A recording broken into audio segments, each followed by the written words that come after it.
सर्वसाधारण गटाचे भाजपचे उमेदवार संजय सुरगोंडा पाटील यांची प्रचारात मुसंडी।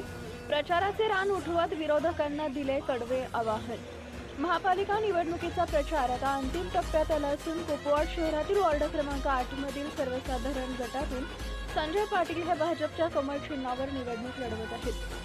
संजय पाटील यांना प्रभागातून वाढता प्रतिसाद मिळत असल्याने विरोधकांच्या उरात चांगलीच धडकी भरली आहे। संजय पाटील यांनी वॉर्ड क्रमांक 8 मध्ये घर टू घर प्रचार करून संपूर्ण वॉर्ड पिंजून काढला आहे। त्यांना मतदारसंघातून वाढता पाठिंबा मिळत असल्याचं चित्र दिसतंय। गेल्या महिन्याभरात संजय पाटील यांनी पायाला भिंगरी बांधून संपूर्ण प्रभागात प्रचाराचे रान उठवले। मतदारांच्या प्रत्यक्ष भेटी घेऊन त्यांच्याशी संवाद साधत आहेत। त्यासोबत नागरिकांच्या अडचणी समजून घेऊन त्या निश्चिंतपणे सोडवण्याचा प्रामाणिक प्रयत्न करू असं आश्वासन संजय पाटील यांनी दिलं आहे। त्यामुळे नागरिकांचा संजय पाटील यांच्याकडे वाढता कल दिसून येतो आहे। गेल्या 15 दिवसापासून प्रचाराचे रणधुमाळी जोरदारपणे सुरू आहे। संजय पाटील यांनी आपल्या प्रभाग क्रमांक 8 मध्ये प्रचाराचे रान उठवलं असून भाजपच्या कमळ चिन्हावर आपला विजय निश्चित असल्याचं संजय पाटील यांनी सांगितलं।